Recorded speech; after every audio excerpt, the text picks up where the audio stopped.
Hello, everybody, and welcome to the sweetest monster. This is going to be a bit of a quick playthrough series here on the channel. Maybe 2 or 3 videos, 4 at the most. If we complete this game, from my understanding, technically this will be my first um, platinum trophy. It's currently 7:15 a.m. I woke up a couple hours ago. I couldn't sleep, so I figured I'd do some, recordings. I got a lot of games coming down the pipeline as of this recording. We're currently working on BioShock Infinite. We're almost done with that.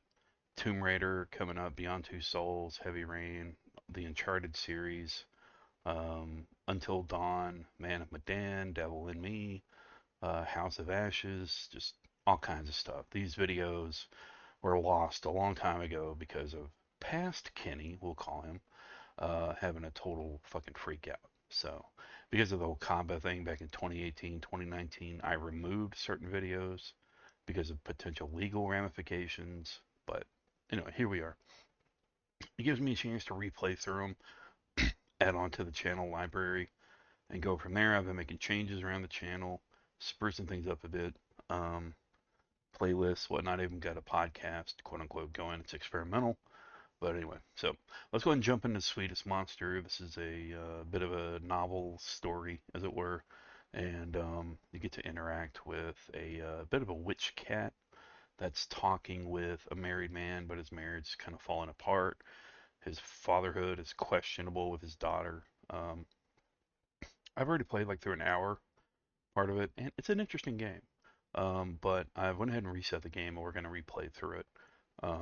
And then once we get into it, there's parts that I haven't played yet. So I'm now rambling for 2 minutes. This video may be about half an hour long, so let's go ahead and get into it.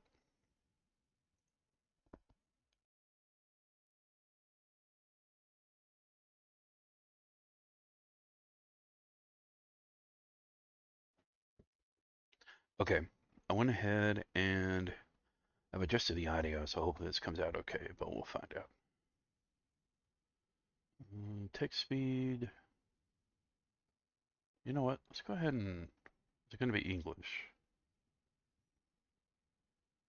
Turn down the music volume a little bit. And then sound volume just a bit. Crank this back up to my stream standards. Go from there. So sorry for any audio problems. But let's go ahead and jump into it.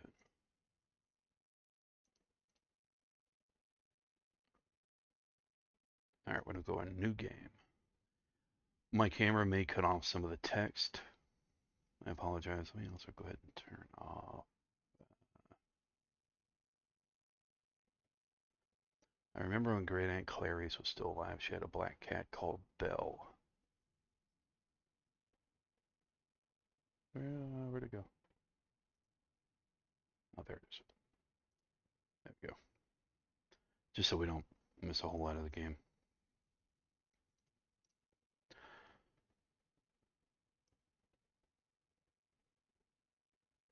You know what? We're going to go auto on this. Now, that isn't strictly true. Great Aunt Clarice didn't have just one cat, she had several. Maybe it's because she never had any children. I don't know, I'm not a psychologist, and diagnosing somebody after their death seems rather callous. Great Aunt Clarice always loved cats. After the death of Great Uncle Albert, however, she began to dote on them more and more. Became a cat lady. She'd sit them on her lap and talk to them, and she looked at them so intensely you would have thought she was waiting for a reply. It was kind of sad now that I think about it. I didn't find it sad when I was little. I thought it was scary. I never liked going to see Aunt Clarice. Clarice. She would sit in her armchair, bent double, back hunched like the epitomus bell ringer from Victor Hugo's famous novel, Count of, Hunchback of Notre Dame, stroking her cats with her withered, ropey hands. I guess she was your archetypal crazy cat lady. At her lowest point, she had 6 of the things shedding hair around the house. I don't remember much about her cats. I mean, they're just cats. You've seen one cat, you've seen them all, right? Wrong. Cats vary. Belle was different. I remember Belle.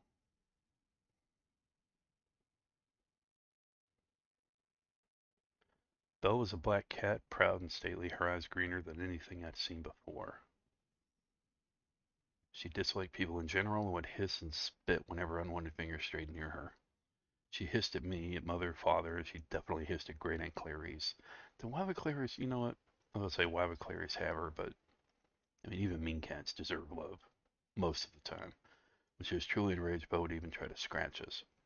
I can still remember how it felt when her claws raked against the back of my hands. I can still remember the ugly red welts she caused. I've had that before. She drew blood on more than one occasion. Mother and father were upset, but Great Aunt Clarice simply tutted and said, well, what can you do? My parents were not very happy about this laissez-faire response. As a result, they stopped visiting her for several weeks. They couldn't hold out long. My mother probably felt guilty for storming out of her house like that, even though the welfare of her only son was at stake. But not really. I mean, I'm still alive and kicking, which is more than can be said for Great Aunt Clarice. Oh, snap. Belle's violent assaults didn't leave any lasting scars, not physically. Mentally, I'm also doing fine, though I did become a primary school teacher, so you might think otherwise. That's fair. Those scratches were hardly the worst things Belle did to me. I remember I was playing with the model airplane. I wasn't anything special, certainly not electronic. All I could do was throw it like a glorified frisbee, but I enjoyed it all the same. I was running through my aunt's overgrown jungle in the back garden, all uncut grass that reached past the ankles, and old dead apple trees that hadn't given any apples. Her garden was rather big, was big, I should say. The garden doesn't belong to her anymore. It had apple trees, like I said, it was also a vegetable garden, a disused pen where they used to keep chickens, and a lake. A rather large lake lined with willow trees, like something from a picture book. Ooh, that sounds pretty. Like the lake in the beginning of Alice in Wonderland. I don't remember that. Maybe I was channeling Alice myself that day, though I didn't tumble into a wonderland. Instead, I quite foolishly, looking back at it, fell headfirst into the lake whilst trying to save the life of a black cat, which I'm guessing was Belle. I heard a yell and a loud splash. I turned. My plane forgot and landed on the ground and bounced a couple of times, but I hardly noticed. I was too busy starting out the lake. Now, if I know what he's talking about, this is probably those styrofoam planes where the wings inserted into the actual plane. You also had a rear fin that inserted, and then you had a plastic piece on the front to help prevent like crunching and damage. And then you just throw it. It could be a bigger model, but that's what it sounds like. Oh, I hit yes, didn't I? Ah, crud. Okay, I'm gonna have to jump forward on this. Alrighty, so we had a bit of an audio problem. Um, I had the sound turned off because I monitor the sound coming in and going out.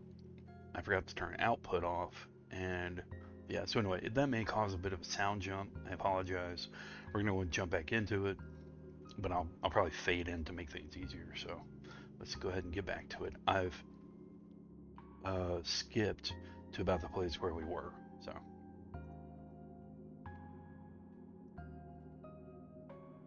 was too busy staring at the lake. Let's see, where's Otto? There it is. Staring at Belle. The old saying states cats have 9 lives, but I wasn't naive enough to believe that, even at the age of 6. I'd already seen Great Uncle Albert's funeral, so I knew that when people died, they stayed in the ground and didn't get back up. Belle did not have 9 lives. She only had 1 life, and it was precious. Fair point. Belle scratched me a few months prior, and I didn't particularly like her, but I didn't want her to drown. That was when I decided to rescue her. I meant well, but as soon as it transpired, it was an incredibly stupid idea. For one thing, I could not swim. For another, Belle could. I can't really remember what happened. This is where my memory goes foggy. All I have to rely on is hearsay from my parents and reports from doctors. They told me I almost drowned. I didn't see the light at the end of the tunnel, or if I did, I don't remember it, but there is something I do remember. Splashing helplessly in the icy cold lake. I remember watching, slowly drowning, as Belle pulled herself out of the lake right before my eyes, rendering my rescue attempt null and void. I'm just guessing, but I imagine the last thought I had right before I swallowed a mouth of fetid water and lost consciousness was, you really are an idiot. That's fair. More than 30 years later, I didn't think I'd changed all that much. Just asked my wife, Sally.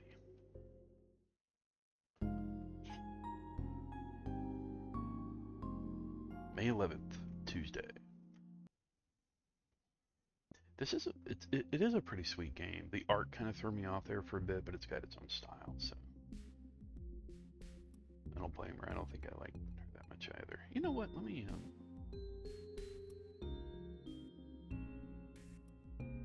just realized. Let me make an adjustment here. We're gonna see another jump, but I'm gonna move my camera up. That way we're not missing any of the text. All right, that should be a bit better.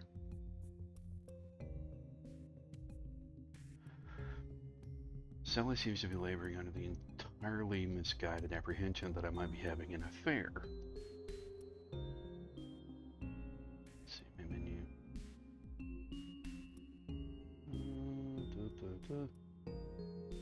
Auto. Why are you always so kind to that awful woman, Robin? I can't stand her. The two of us are sitting together in the living room, the curtains drawn, the TV buzzing. I love the vocabulary in this. Lackadaisical. I'm not sure what we're supposed to be watching because I haven't been paying attention. I think it's some kind of crime drama that would explain the stiff, lifeless corpse of a teenage girl sprawled across the TV screen.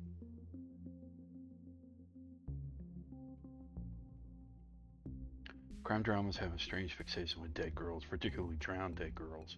Maybe they think it's edgy, maybe they think it's sexy. The proud, rough. I lost it. I can't really comment on the sexiness or otherwise of this dead girl. She reminds me too much of Melly. I believe Melly's his daughter. I know you can't stand her, Sal, but her money is worth just as much as anybody else's. Every little counts and all that. Every little... Huh. Don't regurgitate advertising jingles. Even if they're catchy. Even so. I don't think Sally's watching the TV either. She glares at the wall, squeezing a cushion so tightly it would scream if it could. Oh, sorry, my nose keeps itching. Ugh. Oh well, maybe she's lonely. So she decides to invade our home and invite herself in for coffee. Well, I guess I was the one who invited her in for coffee, but I didn't really have a choice. You could have told her to leave. Sally is really having some issues here. Not when she'd come all this way. I felt bad. So you'd feel bad about inconveniencing Arabella sodding weight? I had to listen to her banging on about her divorce for half an hour. I feel like I was going to go mad. I'm sorry, Sally Pally. It's a cool little nickname. I try to give Sally a sympathetic look, but I'm not sure how much of an effect it's having. Sally isn't even looking at me, she's too busy seething. That happens. If you really were sorry, you wouldn't have dumped her on me like that. I'm a translator, not a professional entertainer. I'm sorry, I really am. I just didn't know what to do. I could hardly cut Annette's piano lesson short because her mother turned up too early. Oh, right, he's giving piano lessons, gotcha. It's because you're always so nice to her, Robin. You're too soft. Okay. Alright, hold up. If a husband is being nice to somebody, it is what it is. You invite somebody into your home, if they stay too long, you let them know you got things to do, and, move on from there. So I kind of agree, but at the same time, mostly disagree. Like she's trying to frame me for a crime I haven't committed. Fair point. It is true that Elabella Wade is fairly attractive as far as single mothers go, but she's also wait. It does cut off some of the text. My bad. Elabella Wade's daughter Annette is a student at school I work at. She's been having piano lessons with me for 2 years.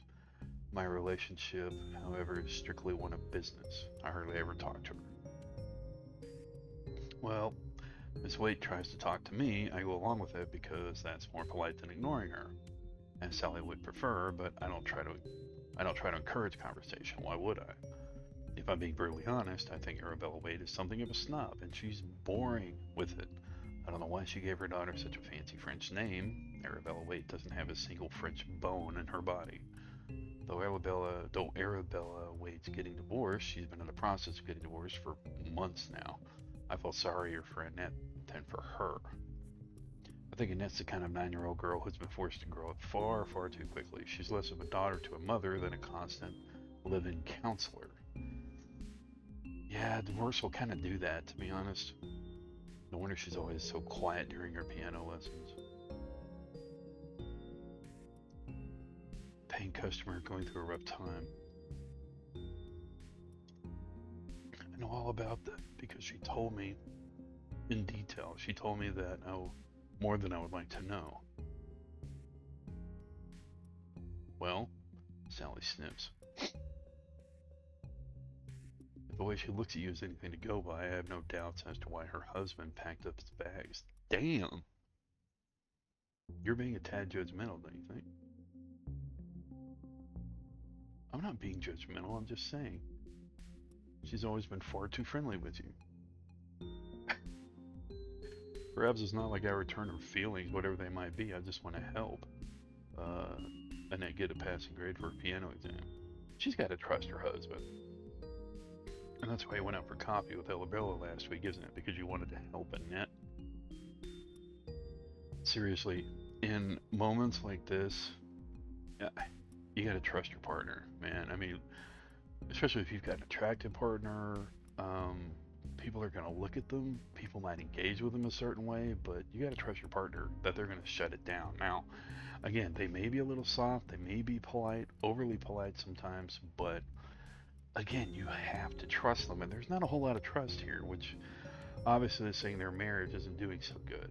Or Sally is having some real problems. So, who knows?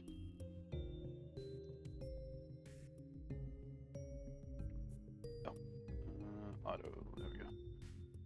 We're back to this again. I thought we'd exhausted this topic. We certainly went over it enough times. I hate the women at this ridiculous Keep Fit club Sally goes to. I swear, they don't even try to lose weight. From what I've gathered, they meet up every Monday solely so they can gossip. Miss Harris is the worst. I knew I was in hot water the moment I saw her in her Costa last Saturday trying to console a crying Arabella Wade over my cappuccino. I already told you, Sal, I didn't want to go for coffee with her. We just bumped into each other as she suggested it, that's all. Yeah, so I agree, he should have shut that down. Yeah, see, I agree with Sally. But again, you gotta trust him. No, I didn't, but I think she needs somebody to talk to. The divorce must be pretty hard. She started crying, Sal. And I guess she needed a strong, handsome, already married, let me add, knight to sweep her off her feet. Oh, there's some serious issues here. Come off it. What was I supposed to do? My heart isn't made of steel. I identify with that. What about me, Robin? How do you think that made me feel? I wasn't thinking about you at the time, to be quite honest. I was more concerned about Arabella smearing her mascara, which was definitely not waterproof, no matter what she said, down the front of my shirt. So you're telling me you gave her a hug, too? Oh, shit. Shit. I didn't mean to let that one slip. I'm such a smooth talker. Well, I think she might have hugged me first, but it wasn't a hug, not really. She was just trying to hide her face. Like I said, she was crying so much her makeup had started to run. Being hugged by her was like being embraced by a depressed clown. It was an interesting experience, but not one I'm keen to relive anytime soon. I can't believe it. First you invite her out for coffee, now you're telling me you've been letting her cry into your chest out in public?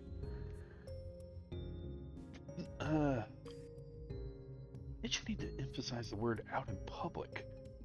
Isn't that better than embracing her in private? That's a fair point, but I don't understand women. I know it sounds kind of bad, but it really wasn't like that. I'm not interested in her.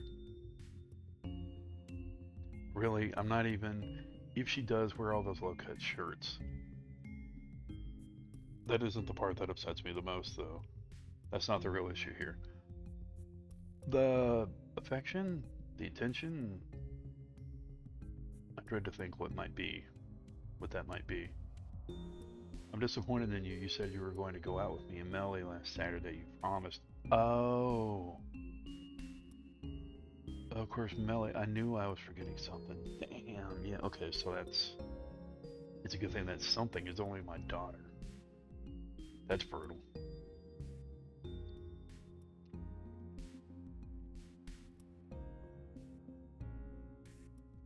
Too busy trying to console poor Arabella, are we? That isn't it, Sally. I didn't know what to do. It wasn't only last week either. You've been promising Melly you'd have a day with her for almost a month. You still haven't. Oof. Just what is so pressing you can't put one measly day aside for your daughter?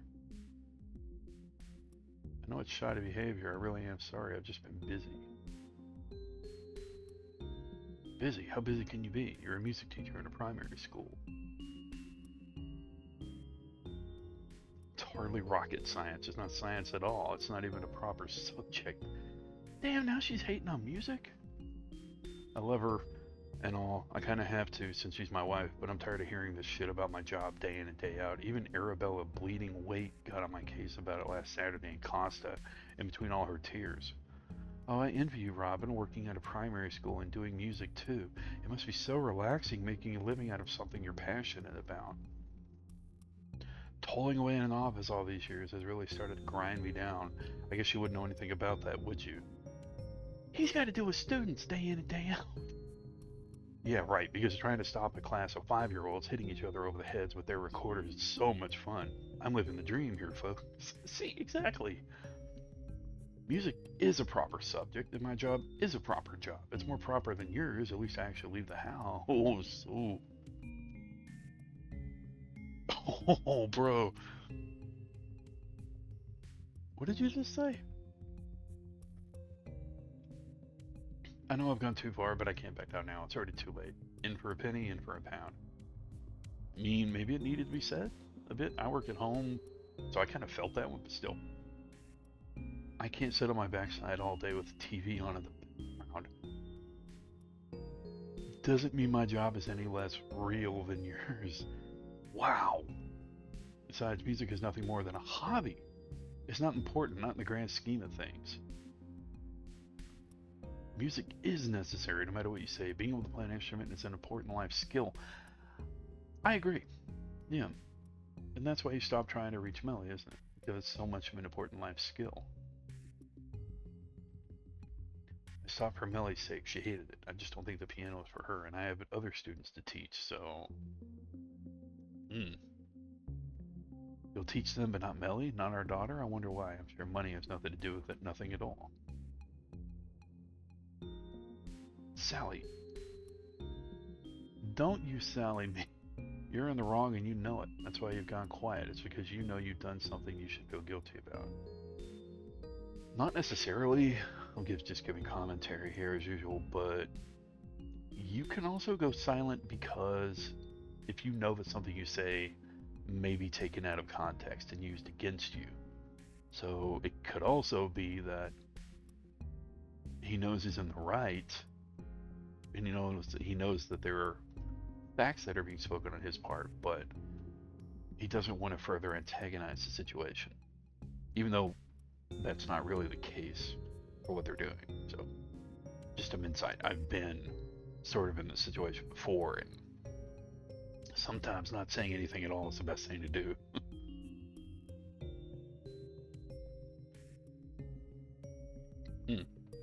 Sorry, I keep forgetting I gotta go to auto when I pause it. Sally looked at me with undisguised disgust. She might as well be examining a cockroach. Ugh. Don't even think about coming into my bedroom tonight. I don't want to see your face. Nah. My bedroom? What's that, possessive? I did pay for half the house. Nice selective memory there, Sal. I would have said something. I would be like, nope, it's our bedroom, but I'll stay out tonight. Yeah. Give her what she needs, but also keep part of what is yours. Well, what's theirs as a couple. If you do, you're dead. So I rubbing the back of my neck with one hand. Don't worry about that, Sal. I wasn't planning on it. I might have also drowned when I was a kid, but I'm not suicidal. Yeah. There's a river a short walk away from my house. Oh, sorry, not my house. Mine and Sally's. A little hypocritical of me to call Sally out for her laying single-handed claim to her bedroom, and then I call the thing about our home, wouldn't it? The text is happily cut off. Let me try that again. There's a river a short walk away from our house, maybe 10 or 15 minutes. My mouth's getting dry. The river isn't pretty by any stretch of imagination, hardly something to wax poetic about. The greatest romantics would struggle to say something nice about. It's dark brown, choked with mud and dirt. People use it as a kind of communal dustbin, ignoring the real bins that exist for that very purpose. It's usually filled with broken beer bottles, carrier bags, and fast food containers. It's not a pleasant sight. Once I saw a sofa soaking in there, unmoved by the torrents of muddy water that rushed at it. We had a body of water that was the same kind when I was a kid, just trash in it. It isn't rare to see shopping trolleys basking in it. I don't envy the guys who have to dredge all that shit back out of the river. Most people, my wife included, look vaguely amused when I tell them I teach music in a primary school. So you play around with tambourines and castanets all day, but at least being a teacher is a respectable job. Semi-respectable. It's proper. Not like lake dredgers or whatever their official name is. Do they even have an official name? At any rate, the river is hardly a picturesque point of local interest. Still like it, I'm not sure why. Maybe it's the sound of the rushing water. I get that. It's strange that I like this river so much since I almost drowned in my youth, but that's never really bothered me. Whatever doesn't kill you makes you stronger. So this is the same river. Gotcha. So as always, I do when I'm feeling unsettled, which has been more and more frequently. I find myself standing on that bridge overlooking the surface of the water. And all my speech impediment is in full play. It's playthrough. I apologize. It's a dark night and the water doesn't look brown as it usually does. It's like black ink skeleton of a shopping trolley sticking out of its muddy banks. There would be a shopping trolley. There always is. I suppose it's comforting in some way. Some things never change. Not like my relationship, that's changed a hell of a lot. It happened so gradually, I didn't even realize how much it had deteriorated until what? I don't want to say until it was too late because that sounds horribly maudlin. Huh, good word. Sigh, resting my hands against the wrought iron railings. The iron is cold, chilled by the biting wind, and my fingers spasm. If I stay here too long, I'll catch a cold. I know that, but I can't bring myself to move. I continue to stand there, frozen, staring into the river. The water parts, and it hits the shopping trolley, swirling about in circles. By the way, if you're curious what I'm drinking V8. V8 Splash. I should clarify. Rain starts to fall from the sky. I'm still getting wet. Giggity. I've dialed here long enough, lost to my self-indulgent thoughts. Sally might be getting worried. Then again, maybe not. I'm wondering if this studio or this producer and creator are from the UK or European in some way. I mean, some of the vocabulary in here makes me think so, but I could be wrong. Would Sally mind? Would Melly? Would Arabella wait? And I don't care what she thinks. Sally's right. I haven't been spending enough time with Melly. I only ever see her at dinner together at the table lost inside our own respective silences. Happy families. She doesn't talk to me, doesn't even look at me. I'm not sure why I called her Melody. It's a big name to live up to with a lot of unspoken hopes and dreams mixed in. That was my first mistake.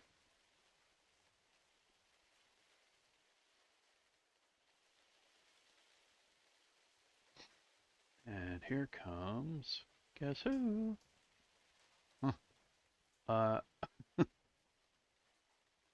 my vision is suddenly obscured by a darkness even darker than that of the night sky. I'm going blind. Breath glides over my ear and laughter, obviously female. Ooh, that's creepy. Maybe. Hands held over my eyes. They're doing that childish game you see kids participate in. I mean, you can't tell me nobody ever did that as a kid. How many young girls do I even know? Oh, maybe it's one of my students. Eden would ever do something like this. She's far too shy. Not as shy as Melly, but shy enough. What about my other students? And Laura, Jessica, Cornelia? No, no, and no again. Laura is quite a chatterbox, but she'd never be this informal. Jessica spends most of her piano lessons staring up. Cornelia's family's from Poland, and though she's fluent in English, she also has a strong accent. It isn't those girls. Who would it be? Now, see, here's the thing. If somebody's doing this for me from behind at random, Robin really is trusting and soft. Like, I would have backed away a bit. Probably hit them in the head if they're behind me, either on accident or on purpose. The girl only giggles. Her hands remain stubbornly in place, unmoved. Oh no, I definitely don't. I know it's you. I know it was you even if my eyes were pecked out by crows. Crows? Talk about a murder. If we really do know each other, could you at least let me see your face so I can confirm it? But that's no fun. I wanted you to guess. How's he gonna guess? He doesn't know who the hell you are. You could say, I don't know, Marilyn Monroe. Although she's dead, but anyway.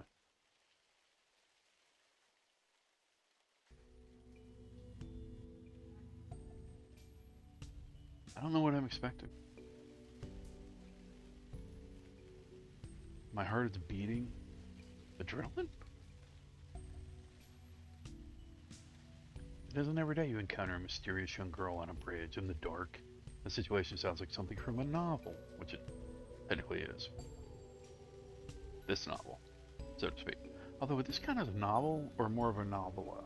Like if you were to be put into a book format. As it turns out, the mystery girl is a mixture of both.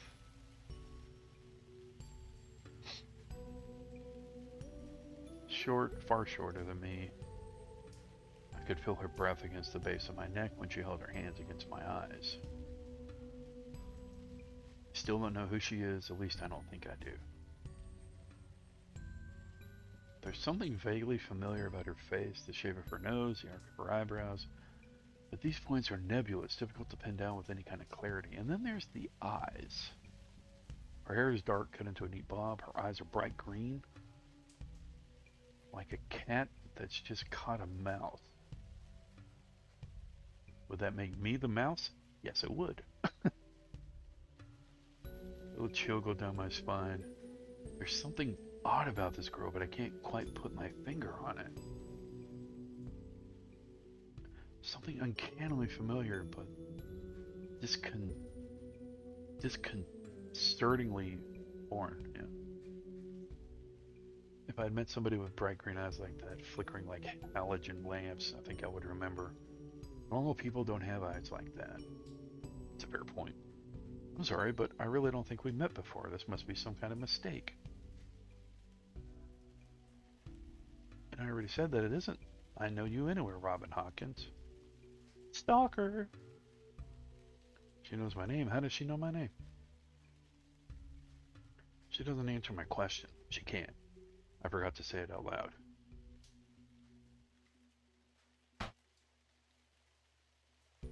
She takes one step forward and peers up at me. Her eyes are large, all-encompassing, like twin gas planets. Sorry, my alarm was going off. I feel dizzy. I was waiting for you. I was waiting for you for such a long time. Long-term stalker.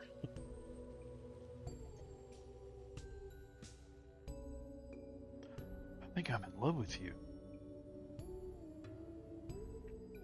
The girl stands on the tips of her toes, pressing a soft kiss against my cheek. Oh, I hope Sally's not watching. Strange lovers reunited on the bridge for the first time in 15 years. But that can't be. I don't know how old this girl is, but there's a good chance she might not even be 15 yet. As for myself, I've been married to Sally for longer than that. Ah. The thought of Sally is enough to pull me back to my senses, more effective than a slap across the face. That'll happen. I'm sorry, but I take hold of the girl's shoulders, frighteningly bony, and push her away. Uh-oh. Woman handling? Teenage handling? Help me out here. Instead, she stares at me. To be honest, it's unnerving. I can't deny that I'm flattered by the attention, but at the same time, I'm confused, anxious, and more than a little disturbed. What on earth was that all about? Just who are you, anyway?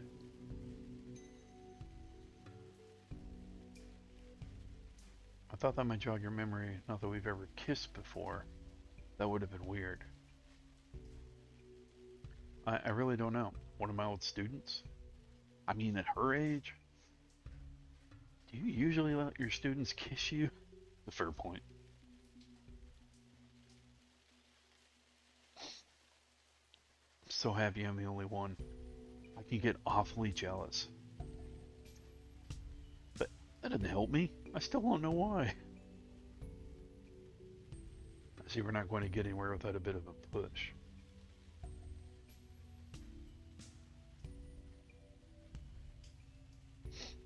She smiles, her eyes sparkling like precious jewels. First hydrogen planets, now jewels. This girl's eyes are ever changing.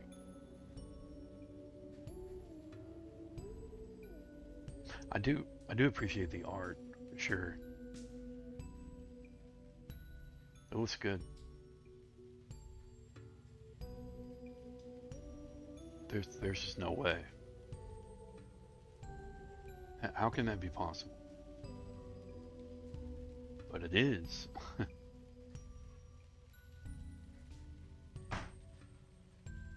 My back collides against the wrought iron railings. Cold seeps through my jacket.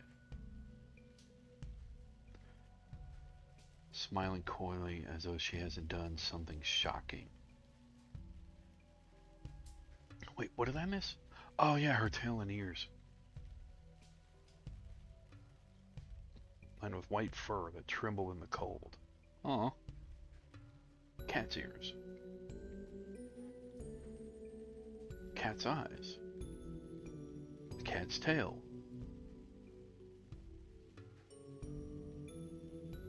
This must be a dream. This has to be a dream. The scene playing out before my eyes has transcended the border of possible but improbable. Right into the congratulations, you've gone insane territory. Here's your certificate. Must be cold. I'm seeing things. What other explanation is there? This can't be real. There's just no way. Yeah, you're Belle, the cat from the beginning of the story. Slowly, stupidly, I open my mouth to say the very first thing that comes into my head. Uh-oh. Belle? Yep. She lights up, wreathed with smiles. Your great Aunt Clarice's cat. First, that makes no sense, doesn't it? It's Belle. She's come back to thank me for trying to save her. Though she didn't need saving to begin with. I guess she appreciated the effort. Those who do good deeds will get rewarded eventually. I think there's something about it in the Bible. I don't know if there's anything about cat girls in there, though. Granted, I never paid much attention in RE in school, but I can't be sure. I'm no priest. Sam. Falling into that river during my formative years must have scarred me more than I thought. Now you're hallucinating, seeing a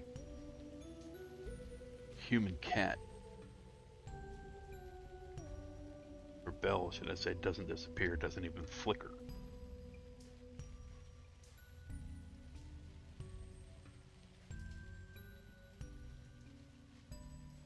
If it weren't for the ears and tail, she would look like an ordinary girl. Ordinary girl who kisses middle-aged men in the middle of the night on a bridge in the rain. You know, given the circumstances, if it was reversed and they were a couple, it'd actually be kind of romantic, but...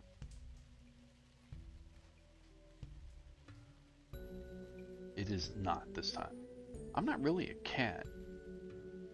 Oh, she's a being.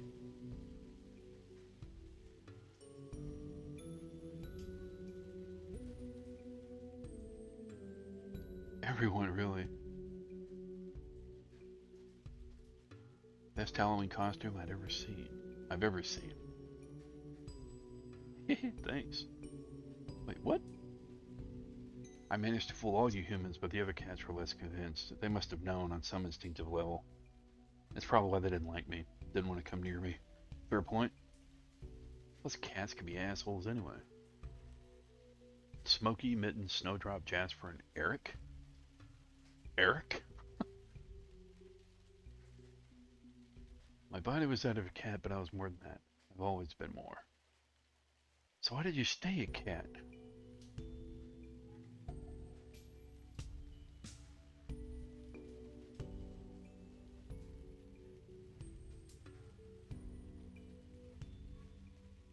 How many humans do you know that can disguise themselves as a black cat for years upon years? Alright. This story is cool at its core. So I'm looking forward to more.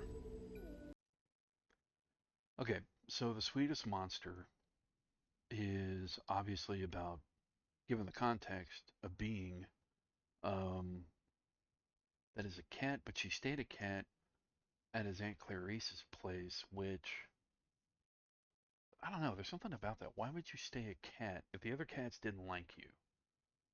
And it seems like you have the power to morph, so why? I don't know, it's interesting. Anyway, we'll continue it next playthrough. Hopefully the audio comes out okay. I've been having audio problems, but we'll see. Anyway, I hope you've enjoyed this playthrough. This has been part 1. Stay safe, stay sane. Remember, you're awesome. Never let the world tell you otherwise. See ya.